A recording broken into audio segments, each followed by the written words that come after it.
എല്ലാവർക്കും നമസ്കാരം. എല്ലാവരും സുഖമായിട്ടിരിക്കുന്നു എന്ന് വിശ്വസിക്കുന്നു. എന്തൊക്കെയുണ്ട് വിശേഷങ്ങൾ? അപ്പോൾ എൻ്റെ കുറച്ച് വിശേഷങ്ങൾ ഷെയർ ചെയ്യാൻ വേണ്ടിയിട്ടാണ് ഞാൻ വന്നിട്ടുള്ളത്. അപ്പോൾ ഞങ്ങളൊരു യാത്ര പോവുകയാണ്. വേറെ എവിടേക്കും അല്ല, നമ്മുടെ ഏറെ പ്രിയപ്പെട്ട നമ്മുടെ സ്വന്തം മുത്തപ്പൻകാവിലേക്ക്, കണ്ണൂർ ശ്രീ പറശ്ശിനിക്കടവ് ക്ഷേത്രത്തിലേക്കാണ് നമ്മളിപ്പം പൊയ്ക്കൊണ്ടിരിക്കുന്നത്. അപ്പം ഞങ്ങൾ യാത്ര തുടങ്ങിയത് കൊയിലാണ്ടിയിൽ നിന്നാണ്. അച്ഛനിതേ മുല്ലപ്പൂവൊക്കെ വാങ്ങിച്ചു കൊണ്ടുവന്നിട്ടുണ്ട്. അപ്പം ഞാൻ നമ്മുടെ വണ്ടിയിൽ വിഗ്രഹം ഉണ്ടായിരുന്നു, അവിടെ വെച്ചു. പിന്നെ മോളുടെ തലയിലൊക്കെ മുല്ലപ്പൂ വെച്ചു കൊടുത്തു. അപ്പോൾ ഈ യാത്രയിൽ ചെറിയൊരു സന്തോഷം കൂടിയുണ്ട്. വേറൊന്നുമല്ല, എൻ്റെ 2 അമ്മമാരും 2 അച്ഛന്മാരും ഉണ്ട് ഈ യാത്രയിൽ. അത് കുറച്ച് ഒരു പ്രത്യേകത തരുന്ന കാര്യം തന്നെയാണ്. അപ്പോൾ മുത്തപ്പൻകാവിനെ കുറിച്ച് പറയുന്ന സമയത്ത് എൻ്റെ കല്യാണത്തിന് മുൻപും കല്യാണത്തിന് ശേഷവും ഞാൻ ഒരുപാട് വട്ടം പോയിട്ടുള്ളൊരു അമ്പലമാണ്. കല്യാണത്തിന് മുൻപ് ഞാൻ എൻ്റെ അമ്മയും അച്ഛനും എൻ്റെ കുട്ടിയേട്ടനും ഒക്കെ ആയിട്ട് ഒരുപാട് പ്രാവശ്യം പോയിട്ടുണ്ട്. ആൻഡ് ഇന്നും കിട്ടുന്ന സമയമൊക്കെ ഞങ്ങൾ പോവാറുണ്ട്. അപ്പോൾ ഇപ്പോൾ കുറച്ച് നാളായി ഞങ്ങൾ വിചാരിക്കുന്നുണ്ട് നാട്ടിലെത്തിക്കഴിഞ്ഞാൽ എന്തായാലും അമ്മമാരെയും അച്ഛന്മാരെയും കൂട്ടിയിട്ട് ഇവിടെ പോകണം എന്നുള്ളത്. അപ്പോൾ എന്തായാലും അത് സാധിച്ചിട്ടുണ്ട്. അപ്പോൾ നമ്മൾ നമ്മുടെ സ്വന്തം മുത്തപ്പൻകാവിൽ ഇപ്പോൾ എത്തിയിട്ടുണ്ട്. ശരിക്കും വല്ലാത്തൊരു എനർജിയാണ്, ഒരു പോസിറ്റീവ് എനർജിയാണ് നമ്മൾ ഈ തിരുനടയിൽ കാലെടുത്ത് വെച്ച് അകത്തേക്ക് കയറുമ്പം. അത് ശരിക്കും പറഞ്ഞ് അറിയിക്കാൻ കഴിയില്ല. ആൻഡ് വേറൊരു പ്രത്യേകത എന്താണെന്ന് വെച്ചാൽ, ഞാൻ ഇതിനു മുൻപ് ഞാൻ കുഞ്ഞായിരിക്കുമ്പോഴേ വരാൻ തുടങ്ങിയൊരു ക്ഷേത്രമാണ്. ഇന്നും അതേ ഒരു വൈബ്, അതേ ഒരു അനുഭൂതി എനിക്ക് ഇന്നും ലഭിക്കുന്നുണ്ട് ഈ അമ്പലത്തിലേക്ക് കയറുന്ന സമയത്ത്. ഒരു പക്ഷേ എനിക്ക് മാത്രമായിരിക്കില്ല, ഇവിടെ വരുന്ന ഓരോ വ്യക്തികൾക്കും ചിലപ്പോൾ അങ്ങനെ ഫീൽ ചെയ്തേക്കാം. അത് ഒരു പക്ഷേ അല്ലേ, നമുക്കിവിടുന്ന് കിട്ടുന്ന ഒരു എനർജി എന്ന് പറയുന്നത് ശരിക്കും വല്ലാത്തതാണ്. വല്ലാത്തൊരു സന്തോഷവും സമാധാനവും ഒക്കെ നമുക്ക് ഫീൽ ചെയ്യുന്ന ഒരു സ്ഥലമാണ്, ഒരു അമ്പലമാണ്. അപ്പോൾ ഇവിടെ എത്തിക്കഴിഞ്ഞാൽ നമ്മൾ കുളത്തിൽ പോയി കാലും മുഖമൊക്കെ കഴുകി വൃത്തിയായിട്ടാണ് നമ്മൾ നടയിലേക്ക് കയറാറ്. അപ്പോൾ എന്നത്തെയും പോലെ ഞങ്ങൾ കാലും മുഖമൊക്കെ കഴുകി വൃത്തിയായി നടയിലേക്ക് കയറുകയാണ്. മോളവിടെയൊക്കെ നന്നായിട്ട് നിരീക്ഷിക്കുന്നുണ്ട്. ആൾ അവിടെ ആ ഒരു പ്രതിമയൊക്കെ കണ്ട സമയത്ത് അവിടെ തന്നെയായിരുന്നു. അങ്ങനെ ഞങ്ങൾ അമ്പലത്തിൻ്റെ അകത്തേക്ക് കയറി, തൊഴുതു, നന്നായിട്ട് പ്രാർത്ഥിച്ചു, നല്ല ദർശനമൊക്കെ കിട്ടി. അങ്ങനെ അവിടെ കുറച്ച് നേരം ഇരുന്നു. അതിനുശേഷം നമ്മൾ വഴിപാട് കഴിക്കാനുണ്ടായിരുന്നു. അങ്ങനെ വഴിപാടിനായിട്ട് അങ്ങോട്ടേക്ക് പോയി. പിന്നെ മുത്തപ്പൻകാവിനെക്കുറിച്ച് പറയുന്ന സമയത്ത് നമുക്ക് ആദ്യം മനസ്സിൽ വരുന്നത് അവിടെയുള്ള പ്രസാദമാണ്. അപ്പോൾ പ്രസാദം കഴിക്കാൻ വേണ്ടി ഞങ്ങൾ പോയി. അങ്ങനെ പ്രസാദമൊക്കെ കഴിച്ചു. ആ സമയത്ത് ഞങ്ങൾ അവിടെ ഒരു അമ്മേനെ പരിചയപ്പെട്ടു. ആ അമ്മയുടെ അടുത്ത് കുറച്ച് നേരം സംസാരിക്കുകയൊക്കെ ചെയ്തു കേട്ടോ. പിന്നെ ഈ പ്രസാദം കഴിക്കുന്ന ആ ഒരു സ്ഥലത്ത് നിന്ന് വരുന്ന ആ ഒരു സ്മെല്ല് എനിക്ക് വളരെ ഇഷ്ടമാണ്. ഇത് ഇഷ്ടപ്പെടാൻ ശരിക്കും ഒരു കാരണം കൂടെയുണ്ട്. കാരണം ഓരോ വട്ടം വരുമ്പോഴും ഞാൻ ഒരുപാട് പിറകിലോട്ട് സഞ്ചരിക്കാറുണ്ട്. അന്ന് വന്നപ്പോൾ കിട്ടിയ അതേ ഒരു ഫീലാണ് നമുക്ക് ഇവിടുന്ന് കിട്ടുന്ന ഒരു സ്മെല്ലിന് പോലും ഉള്ളത്. കാരണം എന്തോ ഒരു വല്ലാത്തൊരു അന്തരീക്ഷമാണ്. നമുക്ക് മനസ്സ് നിറയെ പോസിറ്റീവ് എനർജി ഇങ്ങനെ നമുക്ക് നിറച്ച് തന്നുകൊണ്ടിരിക്കുന്ന ഒരു അന്തരീക്ഷമാണ്, ചുറ്റുപാടാണ്. അപ്പോൾ ഞങ്ങൾ അവിടെ എത്തിയ സ്ഥിതിക്ക് പിന്നെ മോളുടെ ചോറൂണൊക്കെ നടത്തി. ഞങ്ങൾ കല്യാണത്തിന് മുൻപൊക്കെ വരുന്ന സമയത്ത് നമ്മൾ ട്രെയിൻ വഴിയാണ് വരാറ്. അപ്പം വന്നു കഴിഞ്ഞ് നമ്മൾ സ്റ്റാൻഡിലെത്തിക്കഴിഞ്ഞാൽ അവിടുന്ന് ബസ് കയറിയിട്ട് അമ്പലത്തിലേക്ക് വരും. ശരിക്കും അപ്പം കിട്ടുന്ന അതേ ഒരു ഫീൽ, അതേ ഒരു സന്തോഷം നമ്മൾ ഓരോ ചുവട് വെക്കുന്ന സമയത്തും നമ്മുടെ മുത്തപ്പനെ കാണാൻ വരുന്ന സമയത്ത് നമുക്ക് കിട്ടുന്ന ആ ഒരു സന്തോഷമുണ്ട്. ആ നിറയെ ചന്തകളും ആ വഴിയിലൂടെ നമ്മൾ നടന്നു വരിക, ഈ പ്രസാദത്തിൻ്റെ ആ ഒരു സ്മെല്ല് കിട്ടുക. ശരിക്കും ഞാനിതൊക്കെ പറയാൻ കാരണം എന്താണെന്ന് വെച്ചാൽ, എനിക്ക് അത് നിങ്ങളുടെ അടുത്തൊന്നിങ്ങനെ അറിയിക്കണം എന്ന് തോന്നുകയാണ്, നിങ്ങളുടെ അടുത്തും അതുകൂടെ ഒന്ന് ഷെയർ ചെയ്യണം എന്ന് തോന്നുകയാണ്. കാരണം ചില കാര്യങ്ങൾ അങ്ങനെയാണ്, നമ്മൾ എത്രമാത്രം ഓർക്കുന്നോ അത്രമാത്രം നമുക്ക് സന്തോഷം തരും. അതിനപ്പുറം ചില സ്ഥലങ്ങൾക്ക് മാത്രമേ ആ ഒരു പ്രത്യേകത ഉണ്ടാവുള്ളൂ. നമ്മൾ ഇന്നും കാണുന്ന സമയത്ത് നമുക്ക് ആ പഴയ ഓർമ്മകൾ, ആ ഒരു പഴയ എന്താ പറയുക, നമുക്ക് ആ ഒരു പഴയ എനർജി, ആ ഒരു ഫീലൊക്കെ കൊണ്ടുവരാൻ കഴിയുക എന്ന് പറയുന്നത് ശരിക്കും ഒരു വലിയ കാര്യമാണ്. പിന്നെ ഈ വട്ടം ഞങ്ങൾ മോളുടെ ചോറൂണ് നടത്തി. മോളായതിനു ശേഷം ഇത് 2ാമത്തെ വട്ടമാണ് മോളെയും കൊണ്ട് വരുന്നത്. അപ്പോൾ അപ്രതീക്ഷിതമായിട്ടായിരുന്നു ഒരു ചോറൂണൊക്കെ നടത്തി. ഇദ്ദേഹം കൂടെ ഇല്ലാത്ത മുത്തപ്പൻകാവ് നമുക്ക് ചിന്തിക്കാൻ കൂടെ പറ്റില്ല അല്ലേ. ഇവിടെ നോക്കിയാലും നമുക്ക് കാണാം. എനിക്ക് നോക്കി നിൽക്കാനും ഇഷ്ടമാണ്. കാരണം ഇവിടെ വന്നു കഴിഞ്ഞാൽ ശരിക്കും അവരവരുടേതായ ലോകത്ത് ഇങ്ങനെ സഞ്ചരിക്കുകയാണ്, ആരെയും ഉപദ്രവിക്കാതെ. നമ്മൾ തൊഴുത് കഴിഞ്ഞ് അമ്പലത്തിൻ്റെ സൈഡ് തന്നെയുള്ള ആ തിണ്ണയിൽ ഇച്ചിരി നേരം റെസ്റ്റ് എടുക്കുക, അത് വളരെ സുഖകരമായിട്ടുള്ളൊരു കാര്യമാണ്. ഓരോ വട്ടം വന്നു കഴിഞ്ഞാലും ആ പതിവ് തെറ്റിക്കാറില്ല.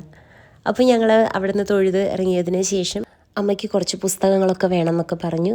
അങ്ങനെ അവിടെ നിന്ന് ഞങ്ങൾ അതൊക്കെ വാങ്ങിച്ചു. പുലർച്ചെ ഞങ്ങൾ ഇറങ്ങിയത് കൊണ്ട് തന്നെ ഇവിടെ നേരത്തെ എത്തിയിട്ടുണ്ടായിരുന്നു. അതുകൊണ്ട് തന്നെ ഇഷ്ടംപോലെ സമയമുണ്ടായിരുന്നു. അപ്പോൾ ഞങ്ങൾ പിന്നെ രാവിലത്തെ ഭക്ഷണം കഴിക്കാൻ വേണ്ടിയിട്ട് അവിടെ അടുത്ത് തന്നെയുള്ള ഒരു ഹോട്ടലിൽ കയറി. അവിടെ നിന്ന് ഞങ്ങൾ ഭക്ഷണമൊക്കെ കഴിച്ചു.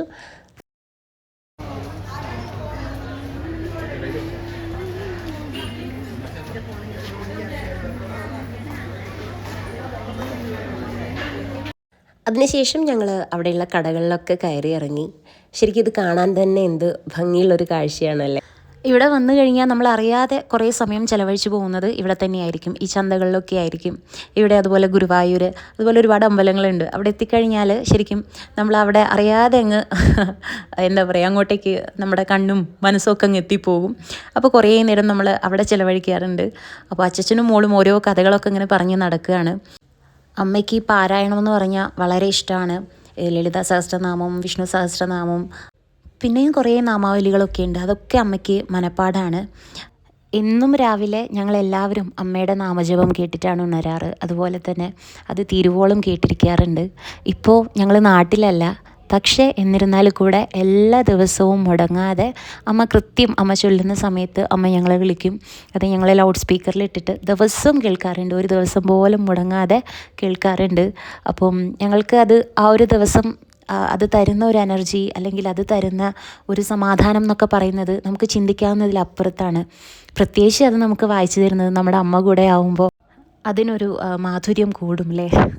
വെറും വാക്ക് പറയല്ല കേട്ടോ, നമുക്ക് എല്ലാവർക്കും അത് നമുക്ക് റിലേറ്റ് ചെയ്യാൻ പറ്റുന്ന ഒരു കാര്യം തന്നെയായിരിക്കും.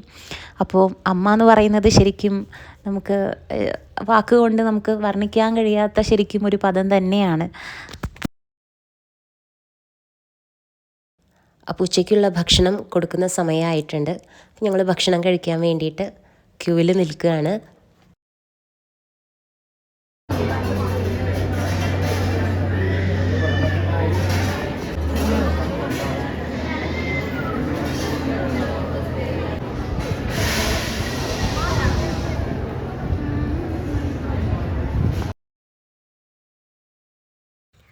ക്യൂവിൽ നിൽക്കുന്ന സമയത്ത് ഞാൻ മുഴുവൻ അതിൻ്റെ ആ ഭംഗി അങ്ങ് ആസ്വദിക്കുകയായിരുന്നു. ആ നീലാകാശം ബാക്ക്ഗ്രൗണ്ടൊക്കെ ആയിട്ട് വന്നിട്ടേ നല്ല ഭംഗിയുണ്ട് കാണാനായിട്ട്. കുറേ നേരം വരെ ഞങ്ങൾ അത് തന്നെ നോക്കി നിന്നു. മോളും നോക്കുന്നുണ്ടായിരുന്നു. കൂടാതെ നല്ല കാറ്റുണ്ടായിരുന്നു ആ സമയത്ത്. അപ്പോൾ എന്തുകൊണ്ടും നല്ലൊരു അനുഭൂതിയായിരുന്നു നമുക്കവിടെ നിൽക്കുന്ന സമയത്ത് കിട്ടിക്കൊണ്ടിരുന്നത്. അതുപോലെ എനിക്ക് എപ്പോഴും തോന്നാറുള്ളൊരു കാര്യമാണ്, ഈ ക്ഷേത്രങ്ങളിൽ പോയാലും നമുക്കവിടെ നിന്ന് കിട്ടുന്ന പ്രസാദം. അതായത് ഉച്ചയ്ക്ക് നമുക്ക് ചോറും കറിയൊക്കെ കിട്ടുമല്ലോ. ശരിക്കും വിഭവ സമൃദ്ധമൊന്നും ആയിരിക്കില്ല, പക്ഷേ അതിന് വല്ലാത്തൊരു സ്വാദാണ്. ശരിക്കും ഞാൻ വെറുതെ പറയല്ല, അവിടെ പോയി ഒരു പ്രാവശ്യമെങ്കിലും അത് കഴിച്ച ആളുകൾക്ക് മനസ്സിലാവും എന്ന് ഞാൻ വിശ്വസിക്കുന്നു. കാരണം അതിന് പ്രത്യേക ഒരു സ്വാദ് തന്നെയാണ്. അപ്പോൾ ആ പ്രസാദമൊക്കെ കഴിച്ച് ഞങ്ങൾ വീണ്ടും അമ്പലത്തിൻ്റെ അകത്തേക്ക് വന്നു. അപ്പോൾ എല്ലാ പ്രാവശ്യവും വന്നു കഴിഞ്ഞാൽ ഞാൻ ഇതുപോലെ അച്ഛൻ്റെ മടിയിൽ കിടക്കാറുണ്ട്. ഞാൻ എത്ര പ്രാവശ്യം വന്നിട്ടുണ്ടോ അത്രയും തവണ ഇതുപോലെ അച്ഛൻ്റെ മടിയിൽ ഞാൻ കിടക്കാറുണ്ട്. നമ്മൾ എത്രയൊക്കെ വലുതായി എന്ന് പറഞ്ഞാലും അവരുടെ ഉള്ളിൽ നമ്മളിപ്പോഴും കുഞ്ഞോമനകളായിരിക്കും അല്ലേ. ആദ്യമൊക്കെ ഞങ്ങളിങ്ങനെ വരുന്ന സമയത്ത് ഞാനും എൻ്റെ കുട്ടിയേട്ടനും ഈ കുളത്തിൻ്റെ അടുത്തൊന്നും മാറാറേ ഇല്ല. കാല് കഴുകുന്നു, കൈ കഴുകുന്നു എന്ന് പറഞ്ഞിട്ട് അവിടെ തന്നെയാണ്.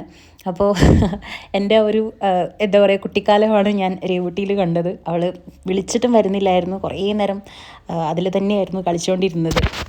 ഇനിയിപ്പോൾ കാണാൻ പോകുന്നത് എൻ്റെ അമ്മക്കുട്ടിയുടെ പർച്ചേസിംഗ് ആണ്. അമ്മയ്ക്ക് വേറെ ഒന്നും വേണ്ട, ഇങ്ങനെ വിഗ്രഹമാണ് വേണ്ടത്. എൻ്റെ വീട്ടിൽ എനിക്കറിയില്ല എത്രമാത്രം കൃഷ്ണ വിഗ്രഹങ്ങളുണ്ടെന്ന്. എവിടെ പോയാലും അമ്മ കാണുമ്പോൾ വീണ്ടും വാങ്ങി വയ്ക്കും. എവിടെ നോക്കിയാലും അമ്മയ്ക്ക് ഉണ്ണിക്കണ്ണനെ കാണണം. അപ്പോൾ ഇവിടെ വന്നതിന് ശേഷം എൻ്റെ അടുത്ത് പറഞ്ഞിരുന്നു, ഒരു ഹനുമാൻ്റെ വിഗ്രഹം കുറേ നാളായി അമ്മ നോക്കുന്നുണ്ട്. അപ്പോൾ അത് ഞങ്ങളിങ്ങനെ നോക്കിക്കൊണ്ടിരിക്കുകയാണ് അമ്മയ്ക്ക് വേണ്ടിയിട്ട്. ഇപ്പോൾ ഏകദേശം നമ്മൾ തിരിച്ചു പോകാനുള്ള സമയമൊക്കെ ആയിട്ടുണ്ട്. അപ്പോൾ അതുകൊണ്ട് തന്നെ ഞങ്ങൾ ചന്തയൊക്കെ കയറി അവിടെ കടകളിലൊക്കെ കയറി വിസ്തരിച്ച് ഒന്ന് നോക്കുകയാണ് സാധനങ്ങളൊക്കെ വാങ്ങിക്കാൻ വേണ്ടിയിട്ട്. എനിക്ക് ശരിക്കും വാങ്ങുന്നതിലേറെ ഇഷ്ടം ഇതൊക്കെ കണ്ടുകൊണ്ടിരിക്കാനാണ്. ചുമ്മാ ഇങ്ങനെ കണ്ട് നടക്കാൻ തന്നെ എനിക്ക് ഒരുപാട് ഇഷ്ടമുള്ളൊരു കാര്യമാണ്. അങ്ങനെ ഇതേ നമ്മുടെ അമ്മ അവസാനം ഒരു ഹനുമാൻ്റെ ചെറിയൊരു വിഗ്രഹം കണ്ടെത്തി. ഞങ്ങളുടെ തൊട്ടരികിലായിട്ട് ഈ ഉണ്ണിക്കണ്ണനെ പോലൊരു വാവയുണ്ടായിരുന്നു. ഈ ഉണ്ണിക്കണ്ണനെയൊക്കെ ഇങ്ങനെ ഒരുപാട് ഇഷ്ടമുള്ളതുകൊണ്ടായിരിക്കും ഈ കുഞ്ഞുങ്ങളെയൊക്കെ കണ്ട അമ്മയ്ക്ക് ഭയങ്കര സന്തോഷമാണ്, ഭയങ്കര സ്നേഹമാണ്. താലോലിച്ചാലും മതിയാവാറില്ല. കുഞ്ഞുങ്ങളെ ആർക്കാലും ഇഷ്ടമല്ലാത്തത്. പിന്നെ നമ്മുടെ അമ്മമാരുടെ കാര്യം പറയേ വേണ്ട.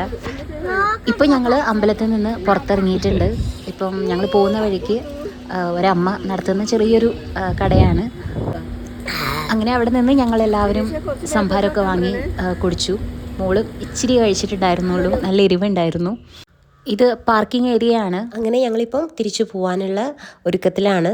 നന്നായിട്ട് ദർശനമൊക്കെ കിട്ടി. അപ്പോൾ തിരിച്ചു പോകുന്ന സമയത്ത് എനിക്ക് ഒരുപാട് ഇഷ്ടമുള്ളൊരു സാധനം ഞാൻ കണ്ടു. നമ്മൾ തെങ്ങിൻ്റെ പൊങ്ങെന്നൊക്കെ ആട്ടോ ഇവിടെ പറയുക. ഒരുപാട് ഇഷ്ടമുള്ളൊരു സാധനമാണ്. അതുകൊണ്ട് തന്നെ അത് കണ്ട് കഴിഞ്ഞ ഉടനെ തന്നെ ഞങ്ങൾ വണ്ടിയിൽ നിന്ന് ഇറങ്ങി പോയി അത് വാങ്ങിച്ചു. ഞാനും മോളും ഒരുപാട് കഴിച്ചു. അപ്പോൾ എന്താ പറയുക, ഒത്തിരി ഇഷ്ടമുള്ളൊരു സാധനമാണ്. അപ്പോൾ പെട്ടെന്ന് കുറേ നാളിനിടയ്ക്ക് ശേഷം കിട്ടിയപ്പോൾ ഒരുപാട് സന്തോഷം. പോകുന്ന വഴിക്ക് ഞങ്ങൾ പെരളശ്ശേരി ക്ഷേത്രത്തിൽ കൂടെ പോയി. അങ്ങനെ അവിടെ കുറച്ച് നേരം ഞങ്ങൾ ചിലവഴിച്ചിട്ടുണ്ടായിരുന്നു. ഞങ്ങൾ എത്തിയത് വളരെ നേരത്തെ ആയിരുന്നു.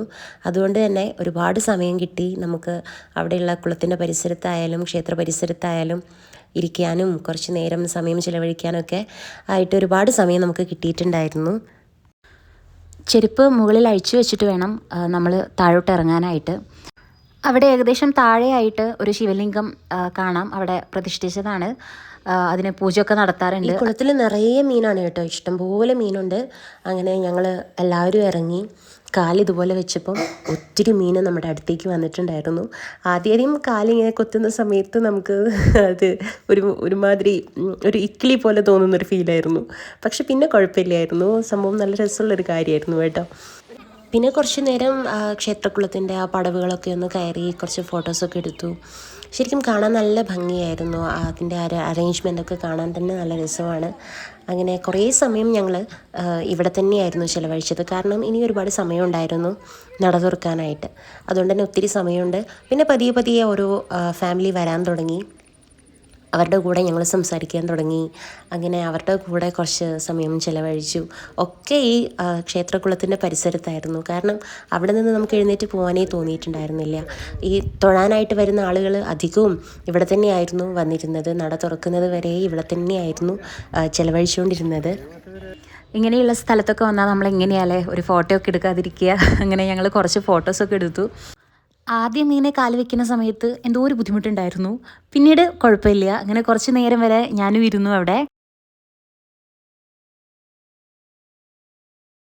രഘുമോളുടെ എക്സൈറ്റ്മെൻറ്റ് കാണേണ്ടതായിരുന്നു. ഇതവിടെ വന്ന വേറൊരു ഫാമിലി ആയിരുന്നു കേട്ടോ. രഘുട്ടി അവരുടെ കൂടെ ഭയങ്കര കമ്പനിയായി. അവരുടെ കൂടെ ആയിരുന്നു പിന്നെ കഥ മുഴുവൻ. അവൾ പറയുക ഈ മീൻ മുഴുവൻ മത്തിയാണെന്നാണ് പറയുന്നത്. അങ്ങനെ കുറേ നേരം അവിടെ അവൾ കളിച്ചു, അതിൻ്റെ കൂടെ കളിച്ചു. പിന്നെ അവരുടെ കൂടെ കുറേ നേരം സംസാരിക്കുന്നുണ്ടായിരുന്നു. അങ്ങനെ അവിടെ കുറേ നേരം ചിലവഴിച്ചതിന് ശേഷം ഞങ്ങൾ കയറി മുകളിലേക്ക് വന്നു. അപ്പോൾ അവിടെ നിന്ന് പരിചയപ്പെട്ടൊരു അമ്മയാണ് കേട്ടോ. ലോട്ടറി വിൽക്കുന്ന ഒരു അമ്മയാണ്. ഒരു പാവമ്മയാണ്. കുറേ നേരം വരെ ഞങ്ങളുടെ കൂടെ സംസാരിച്ച് അവരുടെ കുറേ കഥകളൊക്കെ പറഞ്ഞു, മക്കളുടെ കാര്യങ്ങൾ പറഞ്ഞു. പിന്നെ ഇവിടെ അടുത്ത് തന്നെയാണ് വീട്. പിന്നെ ഉത്സവം നടക്കുന്നുണ്ട്. അങ്ങനെ ആ ഉത്സവ വിശേഷങ്ങളെക്കുറിച്ച് നന്നായിട്ട് സംസാരിക്കുന്ന ഒരു അമ്മയായിരുന്നു. അവിടെ അടുത്തുള്ളൊരു ക്ഷേത്രത്തിൽ ഉത്സവം നടക്കുന്നുണ്ട്. പിന്നെ ഈ ക്ഷേത്രത്തിൽ ഉത്സവം വരാൻ പോകുന്നുണ്ട്. അങ്ങനെ കുറേ കാര്യങ്ങളൊക്കെ പറഞ്ഞു. ഇനിയും വരണം, ഉത്സവത്തിന് വരണം, നമുക്ക് ഇനിയും കാണണം എന്നൊക്കെ പറഞ്ഞു. ശരിക്കും ഒരുപാട് മുൻപ് പരിചയപ്പെട്ട ഒരാളെപ്പോലെ നമുക്ക് തോന്നി സംസാരിച്ചപ്പോഴൊക്കെ. വളരെ അത്രയേറെ അടുത്ത് സംസാരിച്ചൊരു അമ്മയായിരുന്നു. എപ്പോഴും നമ്മൾ ഈ ഒരു യാത്രയെ കുറിച്ച് ആലോചിക്കുന്ന സമയത്ത് ഒരുപക്ഷെ ആ അമ്മയും നമ്മുടെ മനസ്സിലേക്ക് കടന്നു വരും. അപ്പോൾ ദേ നട തുറന്നിട്ടുണ്ട്. ഞങ്ങൾ തൊഴാനായിട്ട് അമ്പലത്തിൻ്റെ അകത്തേക്ക് പോവുകയാണ്. അതിനിടയ്ക്ക് ഒരു നോർത്ത് ഇന്ത്യൻ ചേട്ടൻ വന്നിട്ടുണ്ടായിരുന്നു. എന്തോ വഴിപാടിൻ്റെ സംശയമൊക്കെ ചോദിക്കാൻ വേണ്ടിയിട്ട്, എവിടെയാണെന്ന് ചോദിക്കാൻ വേണ്ടിയിട്ട്. അപ്പോൾ ഞങ്ങളത് പറഞ്ഞു കൊടുത്തു. അങ്ങനെ കുറച്ച് സമയത്തിന് ശേഷം അദ്ദേഹത്തിന് പ്രസാദം കിട്ടി. അദ്ദേഹം അത് ഒന്ന് ഞങ്ങൾക്ക് കൊണ്ടുതന്നു. ഏതൊരു വ്യക്തിയും ക്ഷേത്ര ദർശനം നടത്തുന്നത് ശരിക്കും സമാധാനത്തിന് വേണ്ടി തന്നെയാണല്ലേ. അതായത് ക്ഷേത്രങ്ങളെ നമ്മളെടുത്ത് നോക്കുമ്പോൾ വളരെ ശാന്തമായിട്ടുള്ള അന്തരീക്ഷമായിരിക്കും. അവിടെ നമുക്ക് ആകെ കുറച്ച് പൂജയുടെ കാര്യങ്ങളെ സംബന്ധിച്ചിട്ടുള്ള നമുക്ക് ശബ്ദങ്ങൾ കേൾക്കാം. ശംഖിൻ്റെ ശബ്ദം, മണിയുടെ ശബ്ദം, അതിൻ്റെ കൂടെ പ്രസാദത്തിൻ്റെ സ്മെല്ല്, ചന്ദനത്തിൻ്റെ സ്മെല്ല്. അതിനപ്പുറത്തേക്ക് ശരിക്കും കാര്യമായിട്ടൊന്നും അങ്ങനെ നമ്മളെ വേവലാതിപ്പെടുത്തുന്ന തരത്തിലുള്ള യാതൊരു ശബ്ദങ്ങളോ കോലാഹലമോ ഒന്നും ഉണ്ടാവില്ല അല്ലേ.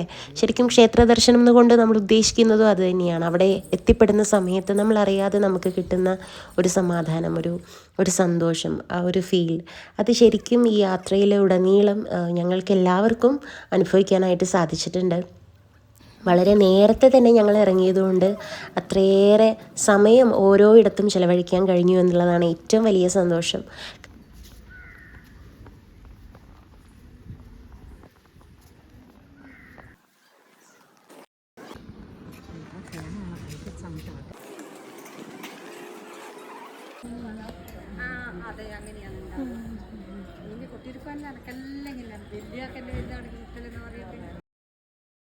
അങ്ങനെ അവിടെയും ഞങ്ങൾ ഒരുപാട് നേരം ചിലവഴിച്ചു, ഒരുപാട് സമയം. ശരിക്കും പിന്നെയും ഞങ്ങൾ ആ ക്ഷേത്രക്കുളത്തിൻ്റെ അടുത്തൊക്കെ പോയി വീണ്ടും ഒരുപാട് സമയമൊക്കെ കഴിഞ്ഞതിന് ശേഷമാണ് ഞങ്ങളിപ്പോൾ തിരിച്ചു പോകാനായിട്ട് ഒരുങ്ങുന്നത്. അത്രയേറെ സമയം ഞങ്ങൾക്ക് കിട്ടിയിട്ടുണ്ടായിരുന്നു. അവിടെ നിന്ന് ഇറങ്ങി കുറച്ച് കഴിഞ്ഞപ്പോൾ ഒരു ചെറിയൊരു ചായക്കടയിൽ ഞങ്ങൾ കയറി. ഒരമ്മ നടത്തുന്ന ചായക്കടയാണ്. അവിടെ നിന്ന് രേവു അമ്മയുടെ കൂടെയും നല്ല കമ്പനിയായി. അങ്ങനെ അമ്മ കുറച്ച് മിഠായിയൊക്കെ കൊടുത്തു. മനസ്സിന് എന്തുകൊണ്ടും ഒത്തിരി സന്തോഷമുണ്ടായ ഒരു നല്ലൊരു യാത്രയായിരുന്നു.